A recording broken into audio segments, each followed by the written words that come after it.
சரி, இப்போ பாஜகவுடைய தேசிய தலைவர் யார் அப்படிங்கிற கேள்விக்கான பதில் அப்படிங்கிறது நீண்டு கொண்டே செல்கிறது. சோ உங்களுடைய இதுல எப்படி பாக்குறீங்க? குறிப்பா ஆர்எஸ்எஸ் தலைமை சிலரை வந்து பரிந்துரை செய்வதாகவும், மோடியின் சென்ற அமித்ஷாஜின் சிலரை பதிவு சென்ற செய்வதாகவும் சொல்றாங்க. சென்ற வீடியோவிலே நான் தங்களுக்கு விளக்கமாக சொல்லி இருக்கிறேன். காரணம் என்ன என்று கேட்டால், அந்த புல்வாமா பாகிஸ்தான் அட்டாக்கு, ஆபரேஷன் சிந்தூர், அதையும் தவிர அகமதாபாத்தில் ஏர் கிராஷ்ல 300 பேர் செத்து போனது. இதெல்லாம் ஒரு பெரிய ஒரு டைவர்ஷன் ஆயிடுச்சுங்க.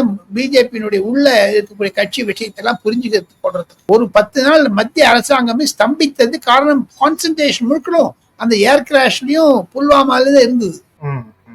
அந்த பின்னணியில் பார்த்தால் கண்டிப்பாக பாஜகவுடைய தலைமை சீரியஸாக தான் இருக்காங்க. கூடிய விரைவில் ஒரு 15 நாட்களுக்குள் 20ஆம் தேதி ஜூலை மாதத்திற்குள் 2025ஆம் வருடத்திற்குள் புது பாஜக ஜனதா கட்சி தலைவர் தேர்ந்தெடுக்கப்படும். காரணம் என்னன்னா, அங்கு உள்ள சில பிஜேபியுடைய ரூல்ஸ் அண்ட் ரெகுலேஷன்ஸ் தனிங்க. குஜராத்தில் தற்பொழுது CR பாட்டீல் என்பவர் மத்திய நீர்வளத்துறை அமைச்சராக இருப்பவர் தான் பிஜேபியுடைய ஸ்டேட் பிரசிடென்ட்.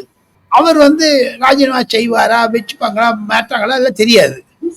ஒன்னே ஒண்ணு நிச்சயம், பூபேந்தர் யாதவ் அவர்கள் தான் முதலில் இருக்கிறார் இந்த ஓட்டப்பந்தயத்தில், பிஜேபியினுடைய சீஃப் ஆஃப் பிஜேபிக்கு.